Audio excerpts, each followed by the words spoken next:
Si ta kuptojmë që sprova është mëshirë?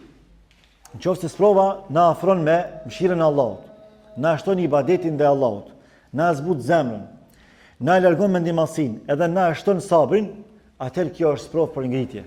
Kjo është mëshirë e fshehur e Allahut ndaj nesh.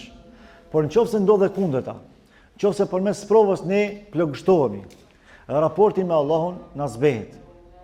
Mëshira na tretet, bëhemi arrogant, bëhemi të ngurtë. Nëse për shkak të kësaj ne humbim edhe sabrin, ne humbim durimin, atëherë kjo sprovë është fatkeqësi për neve, nuk është ngritje. Andaj duhet marrim masa të menjëhershme ndaj vetvetes.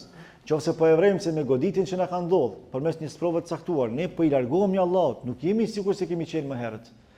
Atëherë duhet me ushqetësu për vetveten.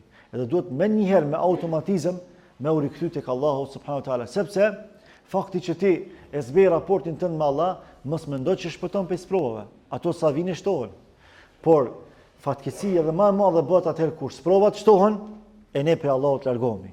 Ndërkaq, kur sprovat shtohen dhe ne tek Allahu afrohemi, ato vetëm se bëhen mirësi për ne. Prandaj Ibnul Qayyim ka thonë, mirësia dhe madhështia më e madhe në sprovim qëndron atëherë kur ti sprovohesh dhe në sprovë normalisht ndjen dhimbje.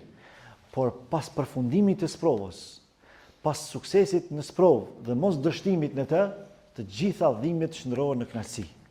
Kjo është bukuria e kësaj. Pra, fal imanit tënd, ti sprovohesh shumë, Allah mund me ta marr komplet pasurinë. E gjitha ka qenë Allahut, s'ka qenë jotja. Allah mund me ta marr komplet familjen, e gjitha ka qenë Allahut, nuk ka qenë jotja.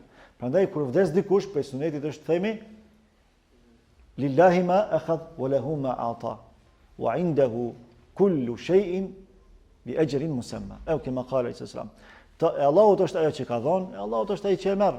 Dhe çdo kusht tek Allahu e ka afatin e caktuar. Pra njeriu ka skadencë, sikur se kanë edhe produktet e tjera që ne i njohim jetën e përditshme.